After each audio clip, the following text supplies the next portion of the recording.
Let's Cricket. start with the greatest test match of all time. Greatest test match or test series? Test series of all time, Test sorry. series of all time. Yeah. That's a big call. It is a big call. Bit But, of recency bias. oh, it's 100% recency bias in that one. Yeah, I don't Had know. everything, though. It did. Debuts, solid bowling performances. Yeah, good wickets. You had a 5-day match. You only had one rained out, which was Yeah, the historically, Gabba. yeah. Yeah. I mean, typically we have this few rained out. Sydney was dry and bouncy, and probably the most exciting Sydney test we've had in a. It was a complete flip from what it usually is. Oh, I mean, you heard the commentators say that this was probably the craziest Sydney wicket they've ever seen. Yeah. So yeah, I'm trying to think back to other test series that I can remember. I mean, the Ashes in England the other. 2005. No, like a couple of years ago when Australia, it was a draw. That's when Australia lost in Headingley to the Ben Stokes, heroics. Yeah, what, 2013 or something? No, that was Cummins was captain, so it was like Oh, that was like 2 years ago. Yeah, it was 2 years ago. So that was a pretty good series. Obviously, Australia drew that, and the heartbreak of Headingley. But that was a memorable one. As you said, the 05 Ashes series. I didn't obviously. I'm 6 years old. Don't really remember that one. That's a while ago. Yeah, that's like more when you're looking at highlights on YouTube. Yeah. At least at our age. Speaking of the highlights, I was watching Mitch Johnson Ashes highlights of that one series where he got like 37 wickets at like In Australia? yeah, That one, yeah. 37 wickets at 12 or something like that. That's when he was getting Alistair Cook and Carberry. Carberry, Michael yeah, Carberry. that's it. Close enough. Yeah. But yeah, I mean Johnson in that series. I actually can't remember that series. I was pretty young, but I do remember that series. Like remembering how good Mitchell Johnson was, and then now watching the highlights, like affirming that. Like man, he was bowling like 150 clicks. Yeah. Hostile. And I remember I saw an interview from Carberry a year or two ago where he was talking that was like the worst bowling he's ever had to face, like in terms of how hostile it was, how difficult it was. Yeah. In Australia. Well, the pitch apparently as well. The pitches weren't that sort of like they were very different to the pitches we saw this series. Like they're pretty flat. You saw some big run totals in that, but you just had Johnson bowling so fast that it was just didn't matter what the pitch was doing. Can you imagine Johnson bowling like that on these sorts of pitches? I mean, it would have been ball would have been going everywhere. Yeah, ball wicketkeeper would have had big problems. But no, back to your point about being the best series. I mean, even with recency bias, let's just accept it. It's up there for sure. And as you said, had everything. Debutants who didn't just make a name for themselves, make controversy. The constant controversy week, like with the Bumrah, and he's become a controversial figure. Constas. You have the Kohli controversy where people are saying, is he still good enough to be at this level? He's obviously very heated. He ran into Constas. He was in the spotlights because of what he did on the field, because of the runs he didn't get. You had the Sharma controversy. Should he be in the team? He stood down for the last match. Should he continue in Test cricket? You had Bumrah, one of the greatest series of all time. Scott Boland continues his legacy. I mean, man, what a hero. We were watching that... what day was it? Day 2. Day 2 SCG. There was like 15 wickets that day. Well, we're thinking, I mean, we need a breakthrough. This is like the end of day 2. This is like we were in danger of having a first test scenario where we bowl India out cheaply in the first innings, but then we get bowled out cheaply, and then India go bat big in the third innings, and then we have a monster chase in the fourth innings. It's just game over. Yeah. Now, some will say it won't matter because as soon as Bumrah got injured and he couldn't bowl, it was done. And you saw Khawaja even say that in an interview after the match, that they themselves, once they found that Bumrah was out, they said, okay, we can do this. So like they mentally were aware that he was not playing, and it gave them a positive boost. And he said that he wasn't even struggling in that series. He just got Bumrah'd. Like that's his direct Because words. Bumrah got him like 6 times, right? Yeah, I mean, the way Bumrah bowls is like... So imagine like a bowler's getting you 6 times in a full series. It comes down to the last innings and you find out, okay, he's not gone. bowling at me. I know. And Khawaja looked the best he's looked all Like series. imagine how like I'd say a little bit of confidence comes back. 100% it does, yeah. The fear disappears and the confidence comes in its place. And as you said, when you saw the Khawaja's dismissal in the first innings, you pointed out where he was jumping 2 feet in the air. Didn't have a single foot in the ground. That's a symptom of fear, of bouncing around. You're not feeling comfortable. You don't feel confident that you're going to middle the ball. Like Khawaja against Bumrah was just waiting to get out. Terrible situation for him. Like after all the, he takes his time. They're trying to like run down the clock. Then the Constance thing comes up. That just prolongs it a bit more fiery. The crowd's getting into it. Okay. And then it comes down to the last ball. You're just like, I need to survive. I need to survive. It's probably not even one of the best balls Bumrah's bowled. A bit fuller. No, Khawaja's jumping around. Khawaja's just I just need to try and throw my bat at this thing. But look, to be fair though, let's say he survives that and goes to the next morning. Are we saying he's surviving another 4 or 5 overs of Bumrah? I'm saying absolutely not. Probably not going on past, Bumrah had his number. Experience in the series. Absolutely had his number. Slam dunk. He had most of the batters' numbers. Everyone, I would say. And so him being injured, it's a shame because it would have been a very difficult chase, I think, with Bumrah bowling because you could. It would have been a completely different. Completely different. And I mean, to be fair, the Indian bowlers they did pretty well. Siraj, I mean, they only bowled 2 really. Siraj, and Krishna. Yeah, Siraj and Krishna. He bowled well. Got a lot of bounce out of that pitch. And the fact that they were able to get the Aussies. I mean, how many wickets was it? 6 or 7? I think it was 6, right? Because with Webster and was Cummins in? No. Webster and Head finished it. Webster and Head, right. So that would have been, 5 down there because Carey never got in. Yeah. So you're 5 down. They managed to get 5 wickets. You had Bumrah in there. You'd have to assume he'd get a couple. So obviously it's all hindsight. But, you get the batters in there. I don't care even if there's 30 runs to get. If you're getting down to Cummins, Stark, Lyon, it's nervy, right? I thought it was going to get iffy. Even without Bumrah, I thought it was going to go down to the wire and just get a bit iffy. Well, to win the series. 8, 9 down. I thought it was just going to be close. To win the series like that, it's just until you get it to probably single digits, you're not comfortable. Yeah. So, but credit to Webster, he had a great debut, probably one of the best debuts, like all-round debuts. Didn't even look like a debutant. Like he looked comfortable. Like I spoke about him in the lead up to the test. I thought he'd be a great inclusion. I've watched him in the Big Bash. I've watched him in a bit of Shield cricket. He's a great bowler. He bats well. You saw some great shot play. He fields as good as we have so many good fielders in the gully, don't we? Green, Marsh, and now Webster.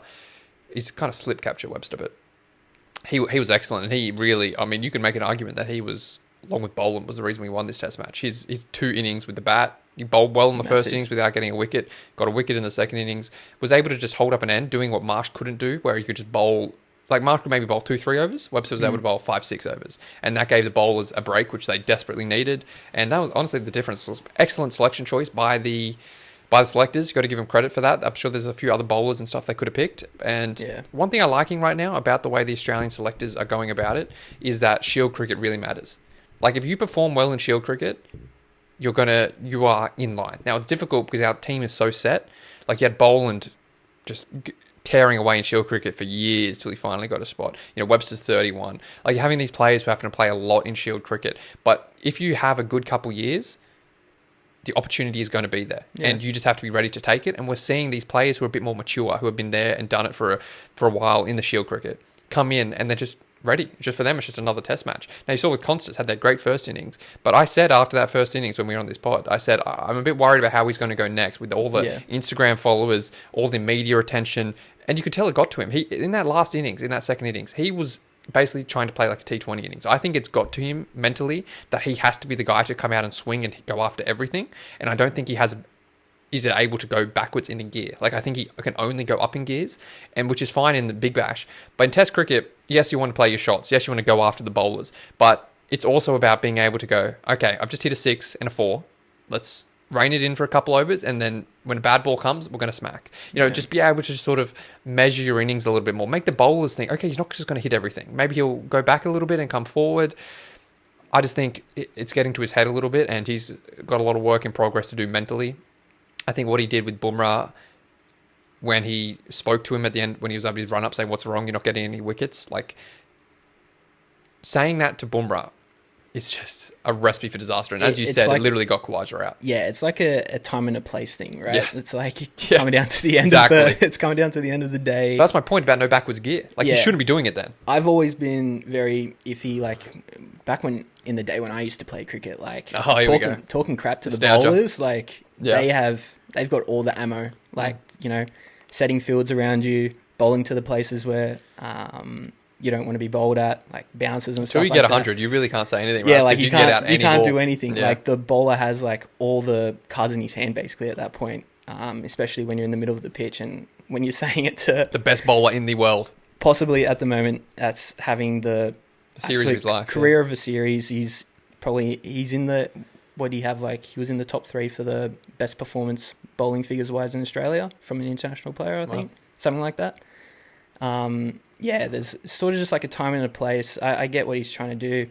I don't get what he's trying to do in that situation. He's trying to like make a stance, but I believe it was also like a time play as well. Like he was just like trying to prolong that time, make sure that wasn't the end of the over. I think the plotting the pitch and doing all that sort of stuff. But saying that to Bumrah when he was already behind his crease wasn't actually doing anything to time. I literally just think that he's a 19-year-old kid who's got in the spotlight, who's got the attention for being aggressive, for attacking going after the bowlers. He's got like that label. And it's now the label is sort of attached to it. And I think he likes it and he's playing to it and he's playing up to it. And as a result, he's just going forward. He's just go button forward, W key only. Yeah. And in sport, you need to have to be able to switch gears. Like it's just, especially in cricket. Like cricket's a mental game. You have to be able to pivot.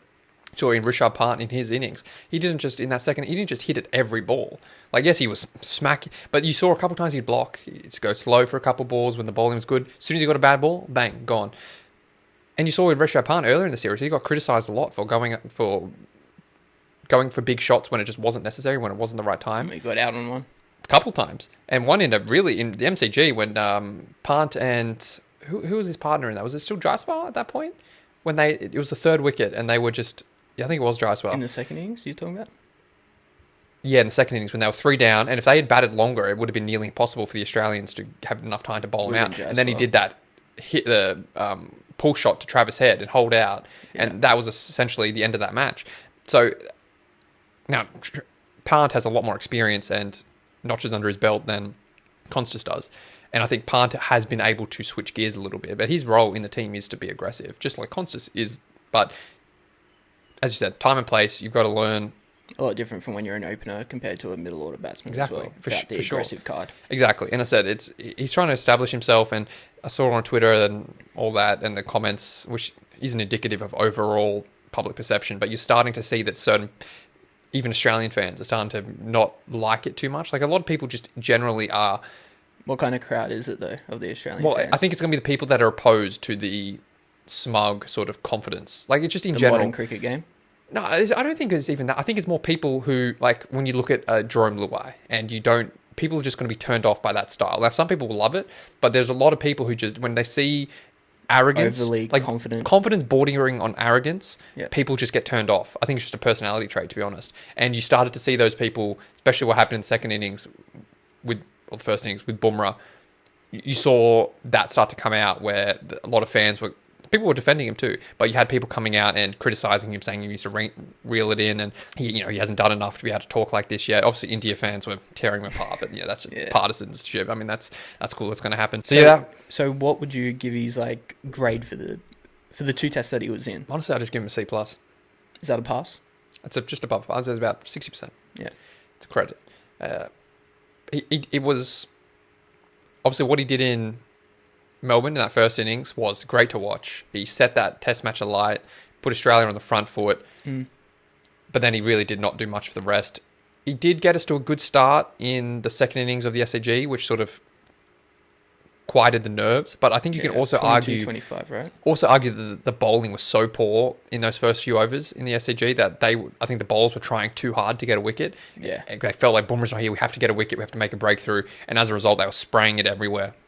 The difference in that bowling from the first to the second innings for India, I think for the total first innings, they had 12 extras throughout that whole innings. Yeah. Within the first 5-6 overs, they had 14 extras. Yeah. It was bad bowling. It was just it was erratic. I think it was just sort of getting to them, and and they were tired. They were tired. They were mentally, I think, exhausted, knowing Bumrah's not there. They have to work extra hard. Kohli didn't trust Reddy. They're basically just bowling the 2 bowlers only. Yeah. It's just not sustainable. I think India were just shook that Bumrah wasn't there, and they still, I said to their credit, made some breakthroughs. A couple of poor shot selections from the Aussies, but yeah, overall for Constas, I think C+, pass grade. He was done enough to solidify a spot, like did more than McSweeney did, and just by the sense that he's gotten all the popularity and the notoriety that he's now going to be in the frame more than McSweeney will be, because sort of McSweeney is going to be someone that most people will, if you're not really into cricket and you're sort of just watching it because it's a big series, you're just sort of going to go into the back of your mind, and McSweeney, remember when he opened for a bit?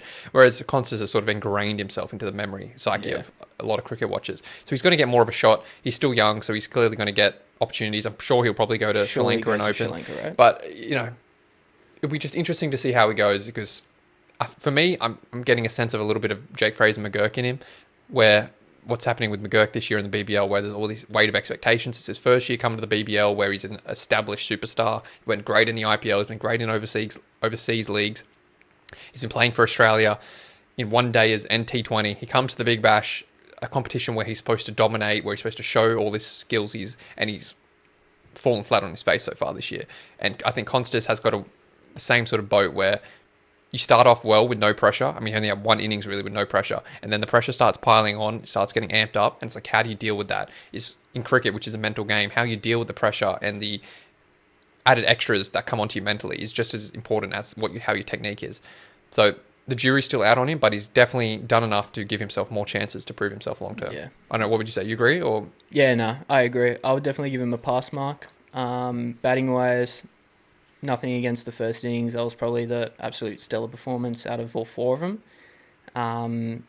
Obviously, there was a few nudges. Virat, got into him. Bumrah's gotten into him. The whole Indian team basically got into him at one stage. And I don't know. I feel like field-wise, he took some catches. I don't think he dropped any that came to him. yeah. But he came into an Australian team. Looked like they all sort of gained some confidence from it. Took the pressure off in that first innings. You saw Smith and Labuschagne come in and get massive runs after the ball was 15 overs Well, it old. was better. McSween and Khawaja, they just couldn't survive at all. So yeah, I'll give him a pass mark. There's been so much hype for this kid over, I say, like a year and a half, coming through Sheffield, getting all those hundreds in Australia A as well. So I would like to see him go to Sri Lanka, see how he goes over there. Him and Webster have to be in the team. I would say so. I don't know who his opening partner is going to be, because I would rather Head. I think that would be Khawaja just because he's good in spin-friendly pitches. Typically, that's why I like to pick him. He did really well in that second innings, Khawaja. I think, personally, that he'll be in. I understand what you're saying, like Head, but I think I kind of like Head down the order, especially in Sri Lanka, where hopefully our openers can blunt the ball a bit. As good as he is, it's a crazy tactic just to have him coming in at, 6? I just... Like, being able to... I think he's great there, because I think he is shown in Test cricket. I love him opening in one day in T20s, but in Test cricket, he's shown that when he comes in later in the order, he's a game breaker. Like, if he gets going, we win games. Like, I think there's a stat where whenever he scored a century, like, I think we win nearly all those games because he scores them so quick. He takes the game away from the opposition. Mentally, the other players who bat around him get the confidence because he's scoring quickly so they can bat their natural game. It's a flow-on effect. You saw what he did in the World Cup final, what he did in the World Test Championship final. He's a big game player. His style of cricket, you need that in the team. You put it to opening, you open him up to different risks of a new ball swinging and seaming around, and he is susceptible to getting out early in an innings, Travis said. He typically either gets out early or he gets a good score. So if you put him out in the new ball in Test cricket, with the ball seaming around, good chance he's going to nick off. So I like him lower down the order, less chance to get out, better chance to survive those initial few balls, and then can just get his innings going and go at his fast pace. Is that good performances at the top of the order, though? But in Test cricket? Yeah. Honestly, can't remember too many. Has he been there much recently? I'm sure he has. Because Warner and Khawaja have been established for a few years now. I'm positive he's had a couple of innings up there. Maybe it's only white ball I'm thinking about. Definitely white ball. I mean, he's a stay opener in one day in T20. But yeah, I think because remember, even when Warner initially retired, we put Smith there before we put Head there. See, I thought there was a bit where we had Head before Smith. We may have tried it for a bit, but I don't think it was like a long-term thing. But either way, I said I much prefer him down the order. I think Constas and Khawaja are a good duo in terms of they have pretty opposing play styles, which is, I think, good up the order. Do we know how long Khawaja has, though? You definitely at the tail end, but maybe they're thinking next Ashes series will be his last. It's all right, so just stick with him the whole year. What to see? I mean, I said he played well in that second innings. From his words, he says he just got Bumrah'd, that there was no problem with his form. It's just Bumrah was getting at him. This might be the case, yeah. So I think he'll go to Sri Lanka. I think he played really well when he went to Pakistan. I know they're pretty different pitches, but similar style where there'll be a lot of spin and heaps of spin. So I think he'll be good there. Hopefully he can get a good score. And so we would have to take 2 spinners, right? Yeah, well, apparently we're going to take a few. We'll probably take Kuhneman. Todd Murphy. Maybe Murphy. I think I've heard Kuhneman. Who's the leg spinner from Brisbane Heat? Swepson and obviously Lyon. The 3 I've heard, and maybe Murphy as well. But then I think a lot of our bowlers will get rested. I think Cummins will be rested. I think Stark will be rested. Hazelwood, I doubt, will play. Probably won't. Probably be a chance for a lot of the bowlers to get a chance. Boland will probably play. Boland. 2 spinners, Boland, and then try and Webster, give you Richardson a go. Webster and maybe Richardson or another. Maybe get Abbott a go. He's been around. Give him a chance. Yeah. But yeah, I think it'll be 2 pace bowlers, and then Webster to be the third foil, and then 2 spinners will be our makeup. And I think that's a pretty good side. Batting will stay the same. Sure, Smith and Labuschagne, they just go everywhere, bat everywhere. That will be it. Hopefully head at 5, Carey, and then Constance and Khawaja. Pretty settled team, apart from the fast bowls. They deserve a break. Cummins Stark played all 5 matches, which is, I mean, incredible. You saw Bumrah tried to play all 5, couldn't do it. Siraj does, but he's just a workhorse. I mean, man, his body must be just broken. I don't know how he's gonna need a long break, old Siraj. But no other bowler bowled all 5. I mean, Lyon did, but he didn't bowl in the 5th innings, and he's just in the team because he's just always picked for vibes, and just when you need him, you know he's going to do a job.